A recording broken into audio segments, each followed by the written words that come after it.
ask some questions about before Slipknot, just personal things, and then we go to Slipknot. Just go ahead. Yeah? Okay. Do you still have your grandfather's guitar? The guitar you learned to play guitar on? Yeah, I still have it. Yeah? Yeah. And it's still good? Yeah, it's a little shot, but you know, it's really old, you know, so I don't play it much. I just have it.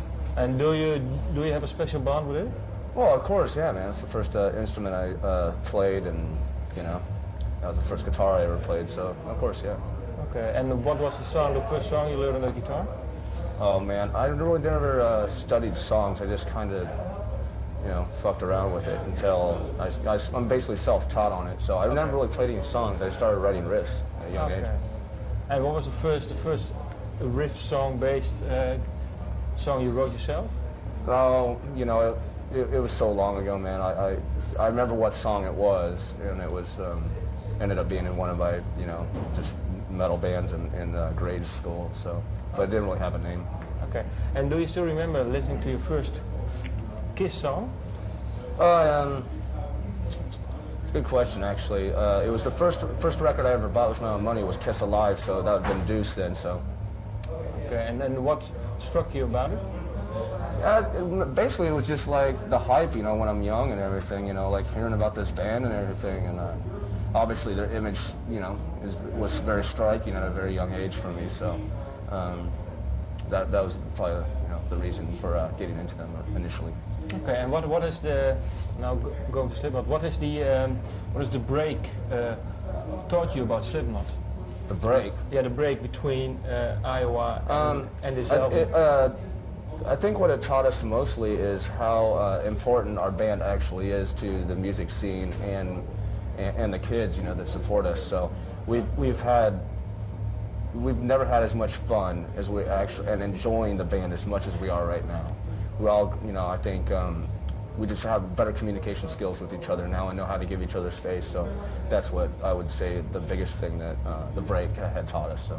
Okay, and for you personally, has your attitude changed? In what way has it changed for you, the attitude towards the band? Yeah, not really have changed at all. I mean, reason being, I mean, I'm still living in Des Moines, Iowa.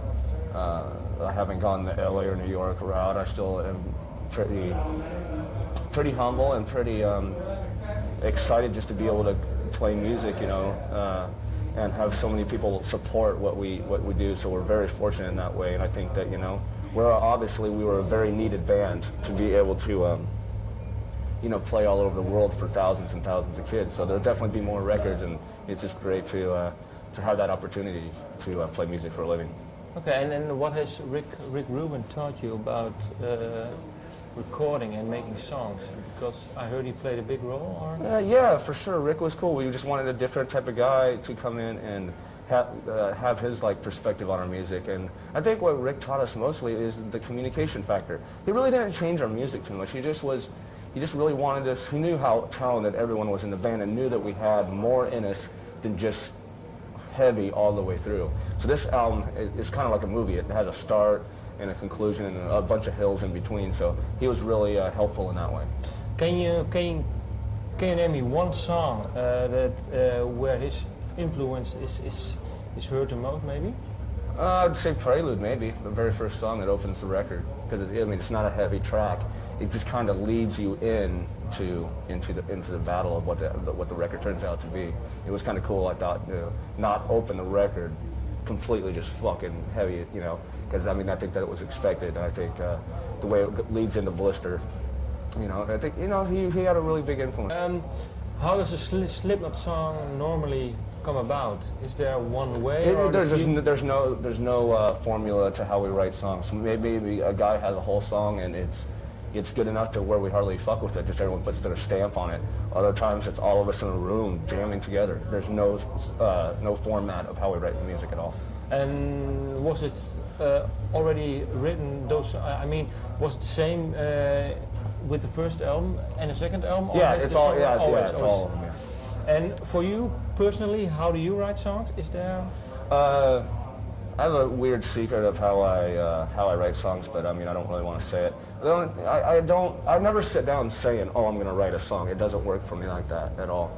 it has to be like an emotion, a feeling, or something that has happened to me, or it's just my moods is how I end up writing songs. But is there one mood, or is it? No, it's a bunch of different types. And do you start on guitar or maybe with I a always song? start on guitar, never start on drums. And do you also maybe sometimes start with a line, with a song line, or With the singing what? line? With a singing line? No. Every once in a while I might have a good lyric or something, I bounce it off of Corey, and sometimes we use it. I always start on guitar though, I never start with lyrics usually. And how are the lyrics written for the Slipknot songs? Usually it's always done after the music's done, and Corey because Corey will have a vision of where the song, how the song makes him feel, and he'll adapt that to his emotions and how he's feeling. So sometimes he'll have a bunch of lyrics written and they'll fit with our music, or sometimes he just usually writes them after the song's already done. But do you talk about it with him? Not really, man. He usually is his own monster. He knows how to. I'm a big fan of his lyric writing, man. He usually takes care of it and brings it to us, and we all, come to it. And usually, most of the time, he's really spot on. And for you, do you have songs, lyric-wise, that you can relate more to than others, or? No, each song brings a certain emotion out, so I have a kinship with all of them. Okay. Now, could be that you have some kind of special song, or maybe. No. Okay. And are there already some new songs written for the album? There's parts, and there's full songs that we never really finished. That we'll be working on, obviously, for the next record. But most of the stuff is usually written, closer to when we make the record. Okay, and the songs that you are working on now that have been written already for some other stuff, is there?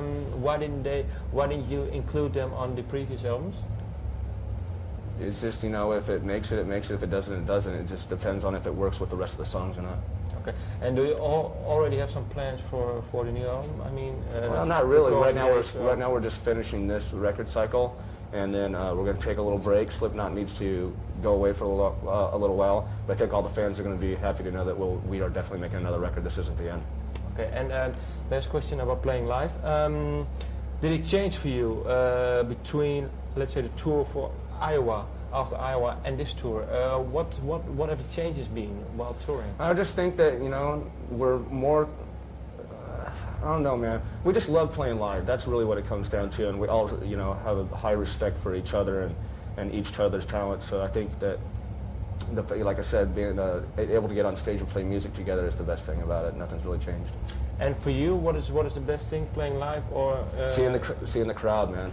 Yeah? That's all. Without the crowd, it's lame. They are the show to me. So like we might be other guys on stage, but every show is special. Like when the crowd is completely into it. So that's I think they're the real stars of the show. Okay. Thank you. Yeah, man.